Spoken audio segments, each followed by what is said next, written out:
विज्ञान मूलाम् अचलितमनुभूतिम्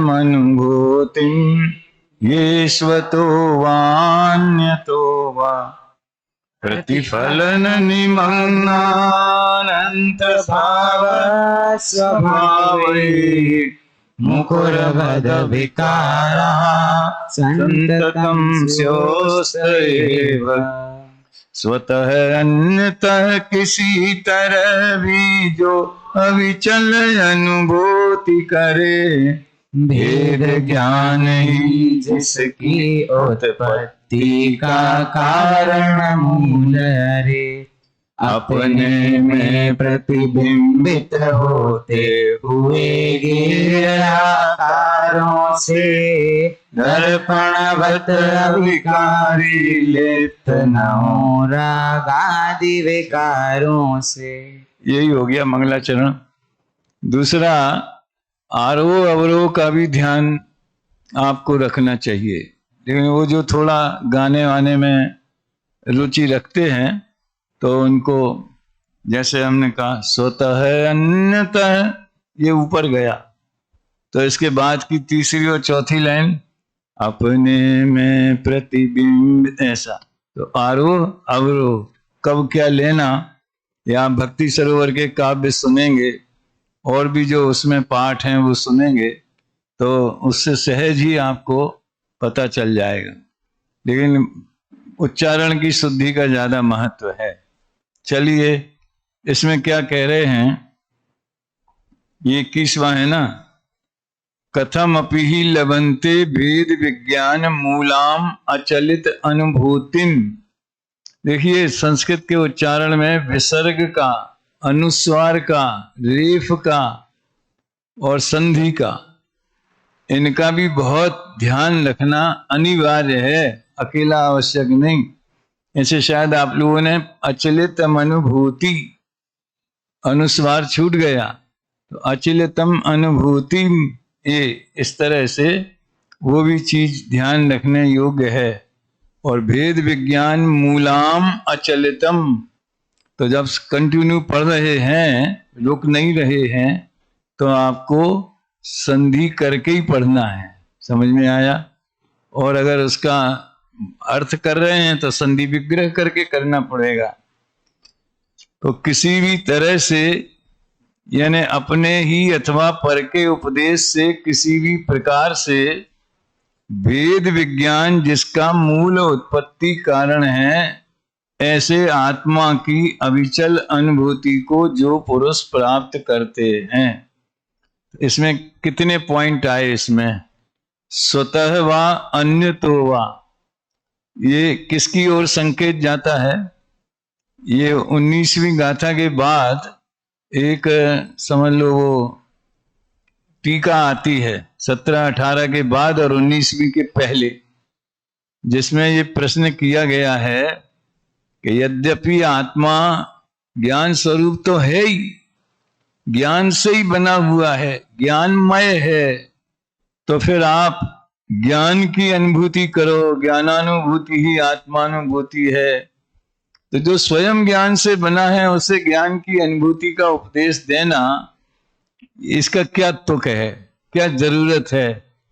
जैसे तो कोई मछली से ये कहे कि तुम सुबह शाम रोजाना 2 गिलास पानी जरूर पिया करो, तो वो कहेगी तुम क्या बात कर रहे हो, हैं? हम पानी में ही रहते हैं और जब चाहे तब पानी पीते रहते हैं, वही हमारा जीवन है, तो हमें उसकी क्या प्रेरणा देते हो? मैं कई उदाहरणों से ये बात कहता हूं, यहां इसे लंबा करने की जरूरत नहीं है, लेकिन उसमें एक साधवाद पद्धति से समाधान किया इस प्रश्न का। यद्यपि आत्मा ज्ञान स्वरूप है तो भी अनादि से आज तक उसने ज्ञान का सेवन नहीं किया, यानी ज्ञान का स्वाद नहीं चखा। अब ये है वस्तु व्यवस्था, अपनी संसारी जीव की स्थिति ऐसी है कि ज्ञान में होते हुए भी, जैसे इतने सारे भजन हैं, अपने को जाना नहीं, है ना, आपा नहीं जाना तूने, कैसा ज्ञान धारी रे। तो इस तरह से अपने को नहीं जानते, अपने जानते तो हैं लेकिन हम जानते हैं ये नहीं जानते। जानते तो सबको ही हैं, और मैं जानता हूं ऐसा भी जानते हैं, लेकिन जानने का स्वरूप क्या है और वो जानन क्रिया क्या चीज है, वो गेयों से और रागादि से भिन्न है, ऐसा अनुभव नहीं। तो उसमें उसमें जो मैंने अभी चर्चा की 19वीं गाथा के पहले की टीका, संदर्भ समझ गए होंगे कौन से ग्रंथ की बात कर रहा हूं। किसी ग्रंथ का नाम तो नहीं लिया, कौन से ग्रंथ की बात है? शाबाश। जब किसी ग्रंथ का नाम लें तो समय सार ही समझ लेना चाहिए अपने यहाँ के वक्ताओं में तो। बाकी अन्य किसी ग्रंथ का नाम प्रसंग होगा तो जरूर उसका नाम लिया जाएगा। तो समय सार की 19वीं गाथा के पहले टीका स्वयं पहले आई है। ये ऐसे मौके 3-4 जगह आए हैं समय सार में कि जहां कलश हो गया तो तुरंत गाथा शुरू हो जाती है, लेकिन कई जगह उन्होंने कलश के बाद में टीका लिखी गद्य में। तो उसमें यही प्रश्न किया और ये समाधान किया, यद्यपि आत्मा स्वयं ज्ञान स्वरूप है, लेकिन आज तक उसने ज्ञान का स्वाद नहीं चखा। तो ये कैसे संभव है? तो स्वतो वा अन्य तो वा, स्वयं तो आत्मज्ञान हुआ नहीं, यानी निसर्गज सम्यक तो नहीं हुआ, ये अर्थ है उसका। तनिसर्गाद अधिगमाद्वा है ना, तो स्वयं तो उसने आत्मज्ञान किया नहीं, इसलिए निसर्गज सम्यक तो नहीं हुआ। और अन्य तो वा, आत्मज्ञानी पुरुषों का समागम नहीं किया या नहीं मिला। बाकी सब लगा लेना, इस प्रवचन के विषय हैं कि वे मिला भी तो भी उसको ध्यान नहीं दिया, रुचि नहीं हुई, इत्यादि इत्यादि। तो अधिगमज सम्यक तो भी नहीं हुआ। और उस निसर्गज और अधिगमज के लिए उन्होंने बहुत सुंदर एक उदाहरण दिया है जो अपन सबके अनुभव में आता है। सोता हुआ पुरुष या तो स्वयं जाग जाए, प्रायः तो ऐसे ही होता है कि जितने बजे अपनी नींद खुलने की आदत होती है तो बिना किसी अलार्म के, बिना कोई दूसरे साधन से वो स्वयं जाग। आजकल घंटी बजती कि नहीं 5 बजे, इधर हम जब थे तब तो घंटी बजाने की, पर एक लड़के की ड्यूटी लगती थी कि वो 5 बजे उठ के घंटी बजाएगा तो स्वयं जाग जाए तो निसर्गज हो गया, अपने आप नींद खुलती ही है। आखिर कितना सोएगा आदमी और नहीं जल्दी उठना हो तो अलार्म बजाएगा। आजकल मोबाइल में अलार्म रख दें, पहले घड़ी में अलार्म रख देते थे, या अपने कुटुंबी से, माँ से कह दिया कि हमें जगाओ। इस उदाहरण को थोड़ा मैं लंबा करता हूं, ये बड़ा प्रेरक है कि देखो, चाहे कोई दूसरा जगाए, चाहे हमारी नींद खुद खुले, नींद तो जो नींद का जो असर है ना, आंखों में जो नींद भरी रहती है, वो तो हमें ही तोड़ना पड़ेगा। जागृत तो हमें ही को होना पड़ेगा, नींद खुलने के बाद भी हमें ही को समझ लो चैतन्य होना पड़ेगा, मुंह हाथ धो के फ्रेश होके। या दूसरा जाग जाए तो भी, तो हम तो एक कल्पनाओं में कहते हैं, जैसे कि मान लो बच्चों की परीक्षाएं होती हैं, ये हाई स्कूल मिडिल स्कूल पढ़ने वाले, तो उन्होंने कहा यार अब बहुत देर हो गई, अब सवेरे 4 बजे उठ के पढ़ेंगे, थक गए, 4 बजे पढ़ेंगे। तो अम्मा से कह दिया कि हमें 4 बजे जगा देना, और घड़ी में अलार्म भी भर दिया। उस समय घड़ी चलती थी, मोबाइल वोबाइल तो थे नहीं, तो और सो गए। अब क्या हुआ कि सवेरे घड़ी में अलार्म बजा तो उठ के बंद कर दिया और फिर सो गए, और सवेरे 7 बजे 8 बजे नींद खुली तो लेट हो गए। तो अम्मा को डांटने लगे, तुमने क्यों नहीं जगाया? तो अम्मा ने भी जगाया था और हम उठ के बैठ गए थे, और अम्मा गई और हम फिर रजाई ओढ़ के सो गए। ऐसी बाल्यावस्था की पढ़ाई समझ में आया ना? हमारी पीढ़ी में 99% ऐसी ही पढ़ाई होती थी। इसको हमने उदाहरण को थोड़ा सांग रूपक अलंकार बनाया। ये पूरी तरह से अपने इसमें लागू पड़ता है आत्मार्थी जीवों में, जिनवाणी के सुनने वालों में। अलार्म बजा यानी उपदेश मिला तो भी हम गए नहीं, क्या जरूरत है, आत्मा आत्मा की बात सुनने की क्या जरूरत है, तो उस पर ध्यान नहीं दिया। और मान लो गुरु ने जगाया, गुरु का उपदेश मिल भी गया है, तो भी हमने स्वयं उसको रुचि पूर्वक नहीं सुना। तो ये स्वतो वा अन्यतो वा, न तो स्वयं आत्मज्ञान हुआ। और एक बात और है, चाहे सम्यक दर्शन निसर्गज हो या अधिगमज, ये तो बहिरंग निमित्त की अपेक्षा ये भेद होते हैं कि गुरु का उपदेश तत्काल मिला या नहीं मिला, उस भाव में मिला या नहीं मिला। पूरा एक बार तो ज्ञानी की देशना मिलती ही है, वो तो अनिवार्य कही गई है, तो फिर वो परंपरा से अधिगमज ही हो गया। समझ में आया ना। और गुरु का उपदेश भी निमित्त मात्र ही तो है। अच्छा बोलो, निसर्गज सम्यक्त में होने वाले 3 करण, आप लोग तो बहुत से बालकों ने पढ़ा है ना, और अधिगमज सम्यक्त में होने वाले 3 करण, उनमें कोई फर्क है? उसके पहले जो परायोग लब्धि में दर्शन मोहिनी की अनुभाग शक्ति घटती है और जो स्वरूप की रुचि बढ़ती है, वेद ज्ञान की विचारधारा उग्र होती है, उसमें कोई फर्क पड़ता है? यानी कुछ फर्क नहीं पड़ता। सम्यक दर्शन के लिए देशना लब्धि के ग्रहण से लेकर और करण लब्धि तक जाने में जो पूर्व का पुरुषार्थ है, तो चाहे निसर्गज सम्यक्त हो चाहे अधिगमज सम्यक्त हो, उसमें कोई अंतर नहीं पड़ता। इसलिए उसमें ज्यादा के कहाँ तक निसर्गज माने कहाँ तक अधिगमज माने क्या है, इसमें कोई उलझने की जरूरत नहीं है। तो बस इसकी ओर संकेत है इस कलश में कि किसी भी प्रकार से मतलब स्वतः व अन्यतः व अविचल अनुभूति को प्राप्त करते हैं। ये कलश इसमें क्यों बदल गया?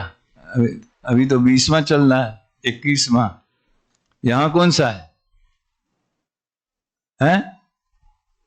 है ही नहीं। अच्छा अच्छा, योग्यता है। तो देखो, मुकुरवद अविकारा संततम स्योस्त एव, दर्पण की भांति अपने में प्रतिबिंबित हुए अनंत भावों के स्वभावों से निरंतर विकार रहित होते हैं।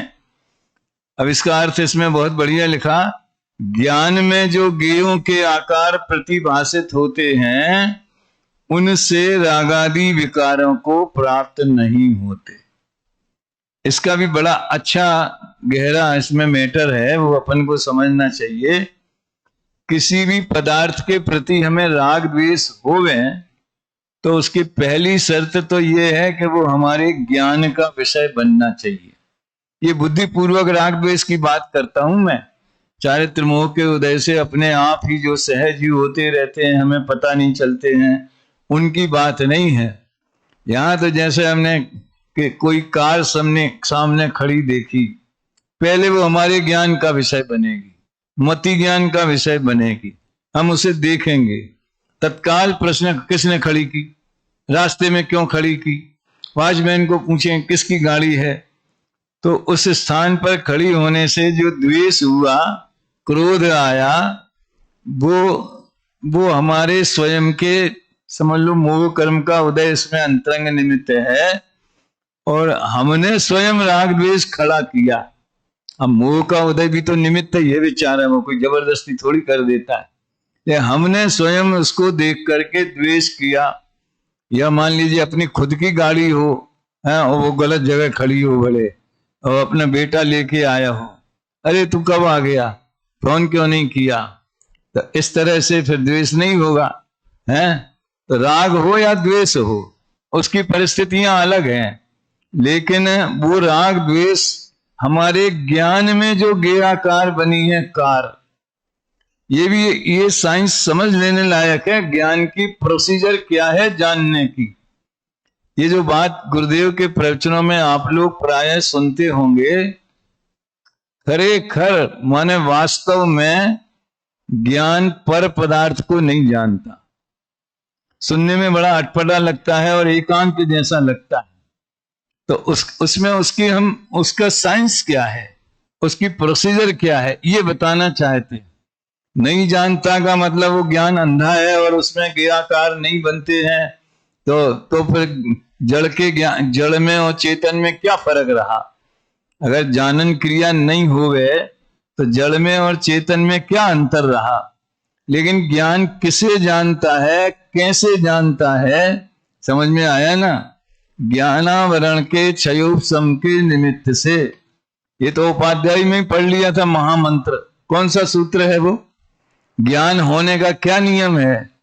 स्वावरण क्षयोपशम लक्षण योग्यतया ही प्रतिनियतम अर्थ व्यवस्थित। इसमें सारा रहस्य भरा है स्वपर प्रकाशक का है। जैसे मान लीजिए ये सामने स्क्रीन रखी है और जिस क्षण हमारा स्क्रीनावरण कर्म का क्षयोपशम होगा, समझ में आया ना? जैसे दादा बोलते थे घड़ी को हमने देखा तो घड़ियावरण कर्म का क्षयोपशम हुआ। स्वावरण का क्या मतलब? तदावरण भी तदावरण है सारे सूत्र में, स्वावरण है। स्व माने कौन? आत्मा। अध्यात्म में तो स्व माने आत्मा ही होता है, लेकिन व्याकरण के हिसाब से स्व शब्द संज्ञा है कि सर्वनाम है? अपन मैं क्या है?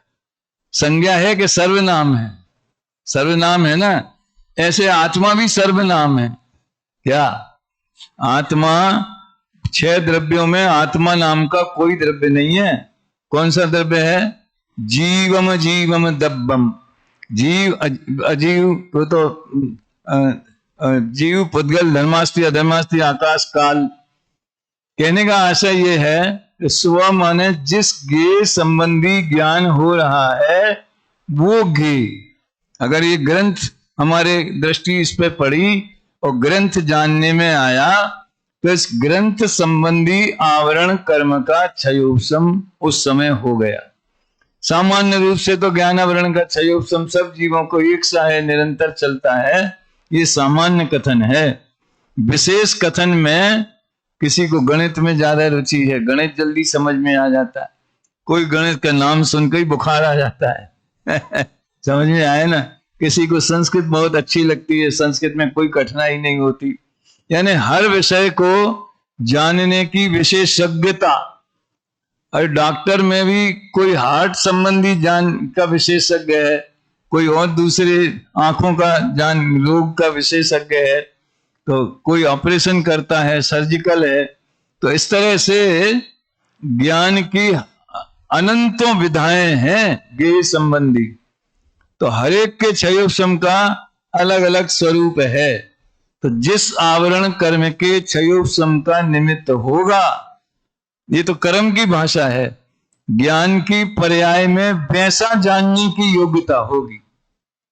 और जैसा जानने की योग्यता है, एक समय की तत्समय की पर्याय की बात है, कॉमन सामूहिक बात नहीं है। तो वैसा ज्ञेय झलकेगा इधर। समझ में आता है? कठिन तो नहीं है। अब बहुत सरल उदाहरण, सामने रस्सी टंगी हुई है काले रंग की और दूर से अपने को वहां लाइट वाइट नहीं थी तो अपने को ऐसा लगा कि वहां सर्प लटक रहा है। तो बताओ, सर्प संबंधी ज्ञान जो हुआ तो सर्प का आकार, ज्ञेय आकार, वो किधर है? उधर के इधर ज्ञान में किधर है? वो सामने रस्सी है कि सर्प है? तो उदाहरण में हमने पहले ही कह दिया कि रस्सी है। तो रस्सी होने पर भी अगर सर्प दिख रहा है तो इसका ये मतलब है कि हमारे ज्ञान में सर्प की रचना हुई है। इससे सिद्ध होता है ज्ञेय से ज्ञान नहीं होता और ज्ञेय का भी नहीं होता। उस सर्प संबंधी जो ज्ञान हुआ है उसका स्वामी कौन है? किसने वो रचना की? वो रस्सी ने? किसने की है वो? इधर जो ज्ञेय जैसा अंदर ज्ञान पर्याय में दिख रहा है वो रचना ज्ञान ने स्वयं अपनी योग्यता से की है। इसलिए उसका कर्ता कर्म करण संप्रदान अपादान अधिकरण छयों कारक ज्ञान में ही है। ये सिद्धांत जब बताना होता है तब कहते हैं कि ज्ञान ज्ञान को ही जानता है। जिसे ज्ञाकार कहते हैं या ज्ञेयों का ज्ञान कहते हैं, तो उस ज्ञान, अगर ज्ञान ज्ञान को ही जानता है, ज्ञान ज्ञान को ही जानता है, ज्ञान ज्ञान को ही जानता है, ऐसे ही बोलते रहे हैं तो कोई व्यवहार नहीं हो सकता। समझ में आया ना, कि हम इसको जाने तो भी ज्ञान को जाना, कपड़े को जाने तो भी ज्ञान को जाना, स्क्रीन को जाने तो भी, सभा को जाने तो भी, तो उससे ज्ञान का अनुभव तो होता है कि ज्ञाकार, यही तो लिखा है दर्पणवत अभिकारी, यानी व्यवहार के लिए वो ज्ञेय से पहचान करना जरूरी। क्या बोला? हमारे ज्ञान के आधार पर कोई मन वचन काय की प्रवृत्ति होवे कि आपने किसको जाना, या हमें मान लीजिए ये वाली पुस्तक उठाना है, तो जब तक ज्ञेयाकार में हमें इस ज्ञेय की ओर हमारा लक्ष्य नहीं जाएगा, वो ज्ञेयाकार होने से, तब तक हम ये पुस्तक नहीं उठाएंगे। कुछ भी उठा, कपड़ा भी उठा सकते। फर्क समझ में आ रहा है? थोड़ा कोशिश करना इस बात की है। तो ज्ञान ने वास्तव में क्या किया? ज्ञेय के निमित्त से, और ज्ञेय तो बिल्कुल बहिरंग निमित्त है, तदावरण कर्म के क्षयोपशम के निमित्त से अपने में जो योग्यता हुई, उस योग्यता के अनुसार अपने में ज्ञेय जैसे आकार माने स्वरूप की रचना की। तो ज्ञान उसे जानता हुआ परिणमता है। दो ज्ञान नहीं है, वो ज्ञान की पर्याय अपने में बनने वाले आकारों को जानते हुए परिणमित होती है। इसी का नाम ज्ञान, ज्ञान को जानना है तो निश्चय हो गया, और इसी का नाम ज्ञान ज्ञेय को जानता है तो व्यवहार हो गया। ये निश्चय व्यवहार में बड़ा लोगों को कंफ्यूजन हो जाता है। ज्ञेय को जानता है वो तो व्यवहार है, वो तो मतलब ज्ञेयाकार को ज्ञेय कहना कि ज्ञान कहना। पत्थर के, जो पत्थर से हाथी बनाया है, आपके यहाँ भी शायद गेट पे बने हुए हैं, तो वो हाथी को पत्थर कहना कि हाथी कहना। बच्चों को बहलाने के लिए तो हाथी के, देख बेटा हाथी ऐसा होता है, और बड़ा वाला हाथी हो तो उसको बिठा देंगे, उसकी फोटो ले लेंगे, वो खुश हो जाएगा और माँ बाप ज्यादा खुश हो जाएंगे, है? तो आकार की मुख्यता से उसे हाथी कहेंगे तो व्यवहार हो गया, क्योंकि हाथी जैसा, ये पराश्रित व्यवहार है, पराश्रित निरूपण है। पत्थर के बने हुए हाथी को हाथी कहना पराश्रित निरूपण है। इसी तरह पाषाण की या धातु की जिनेंद्र प्रतिमा को जिनेंद्र भगवान कहना, यह भी पराश्रित निरूपण है। ये भी स्थापना निक्षेप का व्यवहार, सब में लगाना, ये तो उदाहरण मात्र है। और उसे पत्थर कहना, सोने की प्रतिमा हो तो ये सोने की है, ऐसा फिर कोई नहीं कहता भगवान की। ये बड़ी विचित्र बात। ये दक्षिण में कई जगह जाते हैं, हम कारंजा जाते हैं तो वहां बेसमेंट पे और मूल बद्री में तो बड़ा शोकेस बना रखा है, और खूब ताला वाला लगाने की सुरक्षा की व्यवस्था है। तो एक विशेषज्ञ बताता, ये नीलम की है, ये पन्ने की है, ये सोने की है, ये चांदी की है, ये फलानी है, ये स्फटिक मणि की है। वो 2.5 दीप में रखी ने, इतनी बड़ी 31 इंच की स्फटिक मणि की। तो अब जब हम ऐसा परिचय देते हैं तो वो निश्चय वाला हो गया, क्योंकि वो मूल में उसी धातु की बनी हुई है? और जब हम भक्ति करने का भाव आता है तो ये जिनेंद्र भगवान की है, तो ये व्यवहार हो गया। पाषाण की बनी हुई प्रतिमा को जिनेंद्र कहना, क्यों कहते जिनेंद्र? गणेश क्यों नहीं कहते? हनुमान क्यों नहीं कहते? शंकर क्यों नहीं कहते? जिनेंद्र ही क्यों कहते? जिन मुद्रा जिन सार की, सुना है? जिन प्रतिमा जिन सार की, कही जिनागम माही। जैसी अंतर्मुख मुद्रा, नासाग्र दृष्टि, कवियों ने साक्षात समूह शरण में भगवान की जो अंतर्मुखी मुद्रा होती है उसका वर्णन भक्ति साहित्य में बहुत किया है। सबसे बढ़िया पसंद का मेरा छंद है, दृष्ट्वा भवंत मणिमेष विलोकनीयम, नान्यत्र तोष मुपयाति जनस्य चक्षु। और जिनेंद्र प्रतिमा का विस्तार से वर्णन करना हो तो वो भक्ति आप लोग करते होंगे, निरखो अंग अंग जिनवर के, जिनसे झल, वैसी मुद्रा है, इसलिए उसको जिनेंद्र की कहा। तो उसे जिनेंद्र की कहना पराश्रितो व्यवहार। और स्फटिक मणि की है, सोने की है, पाषाण की है, रत्नों की है, तो ये क्या हो गया? स्वाश्रितो निश्चय। तो प्रतिमा में थोड़ा एंगल बदल जाता है। हाथी में वो गे गया एक संबंधी बात ज्यादा खुल जाती है कि उसको पत्थर कहना ये निश्चय नहीं का कथन हुआ, हाथी कहना ये व्यवहार नहीं का कथन। अब इधर लगाओ, ये ज्ञान में जो चित्र बना है वो ज्ञान से ही बना है। तो मान लीजिए ये पुस्तक का चित्र बना है, तो उस चित्र को पुस्तक कहना ये व्यवहार हुआ, पराश्रितो व्यवहार है। असल में वो क्या है? असल में क्या है वो? असल में ज्ञान है। तो ये मुकुरवत अविकारा में से ये सब निकला है। मुकुरवत अविकारा संततम स्युस्त एव, अविकार रहते हैं, कोई फर्क। देखो ज्ञान में अग्नि अगर झलके तो ज्ञान गर्म हो जाता है कि कैसा रहता है? कौन सा स्पर्श होगा ज्ञान में? अग्नि को देखने वाले या जानने वाले ज्ञान का स्पर्श कौन सा होगा? कोई बता सकता है? ठंडा होगा कि गर्म होगा? अरे कुछ तो बोल भाई, है? नहीं होगा, कुछ भी नहीं। कैसा आदमी? अरे कुछ तो होगा। और समझ लो, प्रश्न को बदलता हूं, है? गुलाब को जानने वाले ज्ञान का रंग कौन सा होगा? सफेद होगा कि गुलाबी होगा? आप लोग नहीं बोल रहे हैं, लेकिन आप लोग काफी लोग समझ रहे हैं, ये मैं समझ रहा हूं, है? क्योंकि सामूहिक बोला नहीं जाता ना, तो ज्ञान तो रंग रहित ही रहता है। शांति जी ने क्लास ली ना 49वीं, अरसम रूपम गंधम अवक्तम चेदना गुणम असद्धम। 6 तरह से बताया कि स्पर्श रहित क्यों है, रंग रहित क्यों है, गंध रहित क्यों है। समझ में आया ना? 6 तरह से बताया, और बड़ा उसमें बहुत वैज्ञानिक विकास है एक एक बोल में। तो ज्ञान तो रस रहित ही रहेगा, चाहे वो खट्टे रस का स्वाद जाने या मीठे रस का जाने।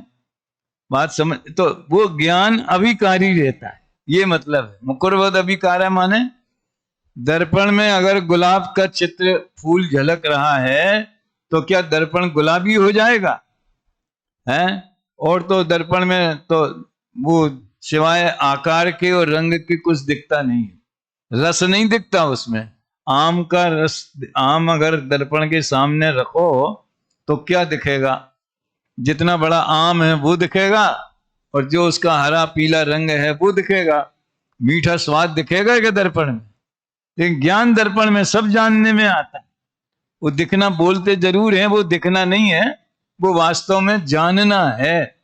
तो गेयों को जानते हुए भी गे रूप नहीं होना, यही सब है वो 6 बोलों में। पुद्गल द्रव्य से भिन्न हूं इसलिए रस रहित हूं, पुद्गल के गुणों से भिन्न हूं इसलिए रस रहित हूं, द्रव्य इंद्री से रस को नहीं चखता इसलिए रस रहित हूं, भाव इंद्री से चखना भी मेरा स्वभाव नहीं, भाव इंद्री से नहीं चखता, ऐसा नहीं लिखा। कौन कौन थे उस क्लास में? यही थी ना वो? कौन सी क्लास थी वो? सेकंड ईयर फाइनल की थी, है? तो भाव इंद्री से भी रस को जानता तो हूं पर्याय में, लेकिन मेरा स्वभाव नहीं है। तो इस तरह से बड़ा सुंदर ये वेद विज्ञान कराने वाली पंक्ति है। कौन सी? प्रतिफलन निमग्न अनंत भाव स्वभावई मुकुरवद अविकारा संततम स्योस्त एव।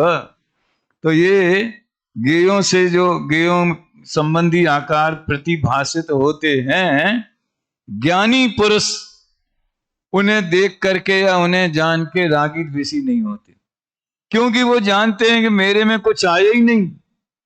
ये ज्ञान की यही तो कला है। कैवल्य कला में उमड़ पड़ा संपूर्ण विश्व का ही वैभव। दूसरा सिमंदर पूजा में प्रतिबिंबित पूरी गेयावली पर चिन्मयता को आंच नहीं, ये है मुकुरवद अविकारा। यानी ज्ञान सारे लोकालोक को, सकल द्रव्य के गुण अनंत पर्याय अनंता जाने एक है काल प्रकट केवली भगवंता। तो भी ज्ञान में गे का, द्रव्य का भी एक बिंदु, क्षेत्र का एक प्रदेश, काल का एक समय, और भाव का एक भी शक्ति, एक गुण, धर्म ज्ञान में प्रवेश नहीं करता। इससे ज्यादा चमत्कार दुनिया में और कौन सा होगा कि जिस अंदर आए कुछ नहीं और जान लेवे लोकालोक को। समझ में आया ना? और उसको जानने के लिए आचार्यों ने ऐसी अलंकारिक भाषा, एक तो शायद प्रवचन सार की 200 गाथा की टीका में है और 37वीं गाथा समय सार में। मानो वेग और लघु तत्व स्फोट में तो बहुत है। मानो वे गे ज्ञान में डूब गए हों, चित्रित हो गए हों, समा गए हों, टंकोत्कीर्ण हो गए हों, ज्ञान उनको पी गया होवे। समझ में आया ना? और कोर बना के खा लिया होवे।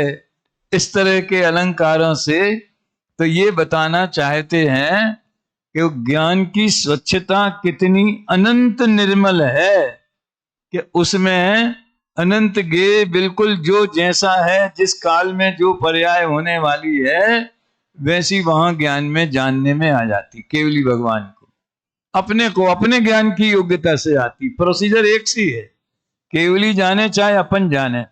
अपना ज्ञान इंद्रियों के आलंबन से जानता है, वो कमजोरी है ज्ञान की। कमजोरी होने से कोई ज्ञान का स्वरूप बदल जाएगा। कोई आदमी को फ्रैक्चर हो गया और नौजवान है और एक्सीडेंट हो गया और हड्डी टूट गई, डॉक्टर ने रॉड डाल दी और फिर बैसाखी लेके चल रहा है, तो भी वो मनुष्य है कि त्रिंच बन गया? क्या हो गया बताओ? है? उसका मनुष्यत्व समाप्त हो जाता है। ऐसे ज्ञान का ये तो कमजोरी है बेचारे की कि इंद्रियों के आलम्बन बिना जाना नहीं जा सकता। संसारी जीव हैं अपन, हैं? और क्या बोलते हैं, उसके लिए ज्ञानावरण का क्षयोपशम भी चाहिए, वीर्यांतराय का क्षयोपशम भी चाहिए। तो वो तो आलम्बन के लिए बैसाखी जैसे है। जानने की शक्ति तो ज्ञान की स्वयं की है। जो वो चल रहा है लकड़ी लेकर के या बैसाखी लेकर के, तो चलने की शक्ति उतनी उसके पैरों में है कि बैसाखी से आई है। बैसाखी से आई है तो जो जन्म से ही विकलांग है, जिसके पैरों में उतनी भी शक्ति नहीं है, वो क्यों नहीं चलता? ये सब सोचना, ये निर्णय करने की बातें हैं। मैं तो वहीं अटक गई गाड़ी, लेकिन बड़ा अच्छा लगा। प्रोसीजर क्या है? ऐसा क्यों कहा जाता है कि ज्ञान पर पदार्थों को नहीं जानता? ऐसा कहें तो मिथ्यात है। ऐसा क्यों बोला जाता है? इसलिए बोला जाता है कि उसमें कहने वाले का इंटेंशन ज्ञान भिन्न है और गे भिन्न है। मुकुरवद अभिकारा, ये नहीं समझा उसने ज्ञान में ही गे की सत्ता मान ली। और इसके 14 बोल हैं समय सार के शादवाद अधिकार में। इस विषय के 14 बोल हैं द्रव्य क्षेत्र काल भाव के। चलो ठीक है, तो रागादि विकार को प्राप्त नहीं होते। अब 2 बातें हैं। एक तो ज्ञान स्वभाव में रागादि नहीं आते, और दूसरे जो ज्ञानी पुरुष उस ज्ञान को गे से भिन्न अनुभव करते हैं, है ना? भेद विज्ञान मूलाम अचलितम अनुभूतिम। भेद विज्ञान जिसका मूल है, ऐसी अचलित अनुभूति को जिन्होंने प्राप्त किया, यानी भेद ज्ञानी पुरुष, सम्यक दृष्टि पुरुष, ज्ञानी पुरुष, वे, उनका अभिप्राय यहां श्रद्धा की मुख्यता से लेना, उनको भी राग द्वेष नहीं होती, क्योंकि वे जानते हैं कि ज्ञान में कुछ आया ही नहीं। अब काहे का राग द्वेष करना? समझ में आया ना? अपने में कुछ आवे तो राग द्वेष करने की जरूरत पड़े, कुछ आया ही नहीं। इस तरह से अविचल अनुभूति, जो प्रेरणाएं पिछले कलश में दी गई थी, कैसे भी आगे भी आएगी कि शरीर को पड़ोसी मान, यहां तो ज्ञान के अनुभव की बात है। अब एक प्रश्न है, ऐसी अनुभूति कैसे प्राप्त होती है? बस वो वाक्य इसमें लिखा है, अनंत संसार में भ्रमण करते हुए जब काल लब्धि प्राप्त होती है, तब सम्यक तो उत्पन्न होता है, यानी अनुभव होता है। चौथे कलश का मैंने बताया था शुरू में, जब ये प्रवचन यहां शुरू हुए थे, तो चौथे कलश में फिर से आपको बता देता हूं। वो तुलना करने लायक है दोनों चीजें। हाँ, ये पेज नंबर 21-22। ये जीव इतना काल बीतने पर मोक्ष जाएगा, ऐसी नोंद केवल ज्ञान में है। संसार में भ्रमण करते हुए जीव का जब अर्ध पुद्गल परावर्तन मात्र शेष काल, यहां काल लब्धि का अर्थ क्या किया? जिसमें सम्यक्त की योग्यता आ गई है, तो भव्य है, तो ध्रुव जीव तत्व ज्ञायक भाव और भव्यत्व की शक्ति है उसमें, समझ में आया? लेकिन तो भी सम्यक्त नहीं कर सकता, योग्यता नहीं है। अब वो कोई कौन सी योग्यता माने उसको? वो पर्यायगत पर्याय में नहीं, पर्याय संबंधी योग्यता अभी उसकी प्रकट नहीं। दादा इसके लिए बहुत अनंतर पूर्व क्षणवर्ती पर्याय का उदाहरण देते थे। वो जैसे एक बालिका का जन्म हुआ तो वो कहते थे इसमें मां बनने की शक्ति है कि नहीं? अब बोलो 6 महीने की, साल भर की बच्ची है, तो साइंटिफिक दृष्टि से देखा जाए, वैज्ञानिक जो मेडिकल वाले हैं, तो लड़की है, तो घर में लक्ष्मी आई है, समझ में आया ना? और फिर जब इसका विवाह होगा तो ये भी योग्य संतान को जन्म देगी, तो उसमें मां बनने की शक्ति है कि नहीं? है। लेकिन वो शक्ति प्रकट कब होगी? जब वैसे प्रसंग बनेंगे और वैसी योग्यता होगी। तो अभी शक्ति आ गई पर्याय में, पर्टिकुलर एक पर्याय में नहीं, पर्याय संबंधी शक्ति प्रकट हो गई। फिर इसका नाम काल लब्धि कहलाता है। वो सम्यक्त उपजने योग्य है, इसका नाम काल लब्धि कहलाता है। यद्यपि सम्यक्त रूप जीव द्रव्य परिणमता है, तथापि काल लब्धि के बिना करोड़ों उपाय किए जाएं। आज भी आया था ना 6 डाला में, कोटि उपाय बनाए भव्यता को और आनो। देखो उपाय तो एक ही है, भेद विज्ञान का कहो, अनुभूति का कहो, सम्यक्त का कहो, चारित्र का कहो, उपाय तो एक ही प्रकार का है, स्वानुभूति है। लेकिन दुनिया भर के उपायों की जीव कल्पनाएं करते हैं ना, उसके निराकरण के लिए कहते हैं कि करोड़ों उपाय करो तो भी जीव सम्यक्त रूप परिणमन के योग्य नहीं है। इसमें जानना कि सम्यक्त वस्तु यत्न साध्य नहीं, सहज रूप। वो योग्यता कैसे आएगी? योग्यता का मतलब अपन लोग ऐसा समझते हैं कि जैसे कि यहाँ एक शिक्षक रखना है इस विद्यालय में, प्रिंसिपल रखना है, कि कोई किसी विषय का शिक्षक रखना है, कितने साल पढ़ाने का अनुभव है, शास्त्री कब किया था, और क्या क्या योग्यता है, सर्टिफिकेट दिखाओ। कभी आपको अनुभव की कमी है, आप 2 साल और कहीं पढ़ा के आओ, फिर हम रखेंगे। ऐसा होता कि नहीं होता? तो ऐसी योग्यता हम समझते हैं कि अपन अपनी मेहनत से पैदा कर सकते हैं। अब अपने में सम्यक्त की काल लब्धि आ जाए, ऐसी योग्यता कैसे पैदा करेंगे? काल लब्धि का पुरुषार्थ नहीं होता है, काल को खींच के लाने का पुरुषार्थ नहीं होता है, समझ में आया? वो तो अपने क्रम में ही आएगी है। पुरुषार्थ तो अगर कहने की भाषा में बोला जाए तो स्वभाव को समझने का, स्वभाव को निर्णय का, ज्ञान ज्ञेय को भिन्न जानने का, भेद ज्ञान का, इसमें होता है। इसका नाम पुरुषार्थ है। इसलिए तो टोडरमल जी ने कहा कि काल लब्धि कोई वस्तु नहीं है। बस इसका समापन करते हैं, समय भी हो गया। तो और यहाँ वाली काल लब्धि कौन सी है? करण लब्धि वाली। यहाँ जो है ये मेरे ख्याल से 15-20 जगह ये आया है। काल लब्धि प्राप्त होती है तब सम्यक्त उत्पन्न होता है, तो पुरुषार्थ से नहीं होगा, काल लब्धि से हो जाएगा। जो लोग काल लब्धि की निंदा करते हैं या क्रमबद्ध पर्याय के विरोध में झंडा उठाए हुए हैं, उनका यही तर्क है कि तुम काल लब्धि के भरोसे हो, पुरुषार्थ से होगा ना। काल क्या करेगा उसमें? काल कुछ नहीं करेगा। बात तो सही है, काल कुछ नहीं करेगा, लेकिन पुरुषार्थ कब होगा? बहुत से लोग पूछते हैं कहां गया एक छुरा, वो यहां दिख नहीं रहा है, कि पुरुषार्थ करना अपने हाथ में है कि नहीं है। ये इस प्रश्न का समाधान करके मैं पूरा करता हूं। निर्णय करना अपने हाथ में है कि नहीं है। अच्छा, क्रमबद्ध का निर्णय करना अपने, जब जिसमें होगा वो होगा, हम समय नहीं बदल सकते, फेर नहीं कर सकते, कुछ नहीं कर सकते, तो ऐसा निर्णय करना हमारे हाथ में है कि नहीं। इसके लिए एक उदाहरण देता हूं।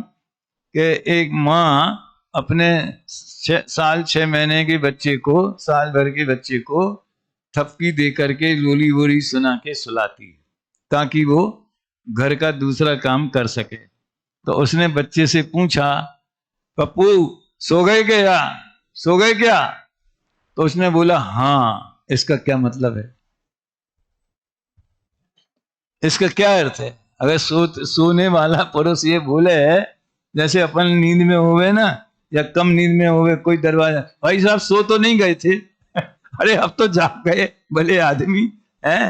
तो अगर वो हाँ बोले तो भी मतलब है नहीं सोया, और नहीं बोले तो भी मतलब है नहीं सोया। असल में सोया है। इसका लक्षण क्या है कि कोई जवाब न आवे।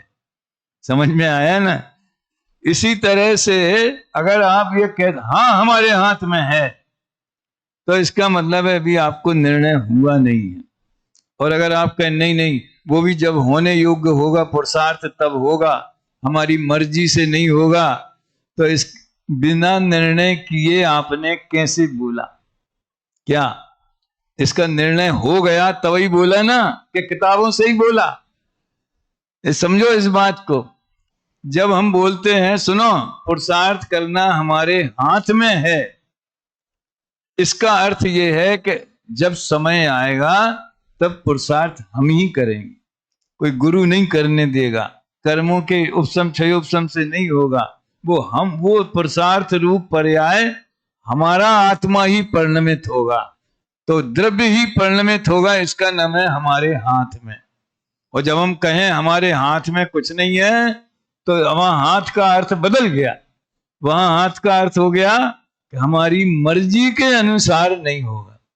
अगर आपने कर्मद पर्याय निर्देश का पढ़ी हो तो उसके शुरू में ही वस्तु की व्यवस्था के 4 नियम हैं कि क्रमशः होता है, नियमित होता है, व्यवस्थित होता है और स्वतंत्र होता है।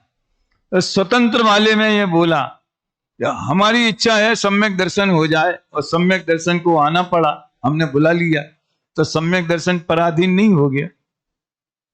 वो स्वाधीन कहाँ रहा फिर? वो तो इच्छा के अधीन हो गया ना। वो कहेगा तुम्हारी इच्छा करते रहो, इच्छा से पुण्य बंद भले कर लो और मिथ्यात का बंद कर लो कि मेरे हाथ में पर्यायों का परिवर्तन है, मैं तो जब समय आएगा तभी आऊंगा। तो नहीं नहीं, मैं पुरुषार्थ करूंगा तब आए ना। तो पुरुषार्थ तू कब करेगा? कि जब सम्यक आने का स्वकाल होगा तब पुरुषार्थ होगा। ये विषय सब बारंबार इसकी चर्चा यहां होती है, होना चाहिए, और अच्छी तरह से मंथन करके ये विषय आत्मसात करना चाहिए। ये इसलिए नहीं कि हमारे कोर्स में है और हमें क्रमबद्ध पर्याय पढ़ाई है तो हमें बाहर में ऐसे ही बोलना है। ये पराधीनता नहीं रखना, कोई बोझा नहीं है।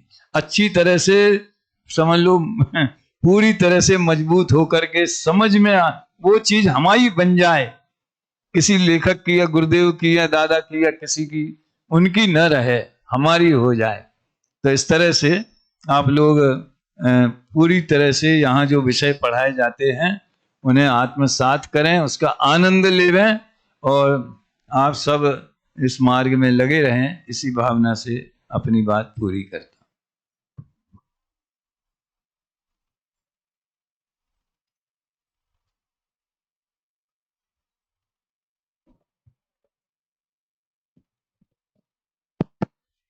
अभी हम सभी ने आदरणीय भाई साहब के मुखारबिंद से विशेष कक्षा का लाभ लिया, और ये हमारा सौभाग्य है कि इस बार शिविर में समय सार कलशामृत के माध्यम से वास्तु स्वतंत्र और क्रमबद्ध पर्याय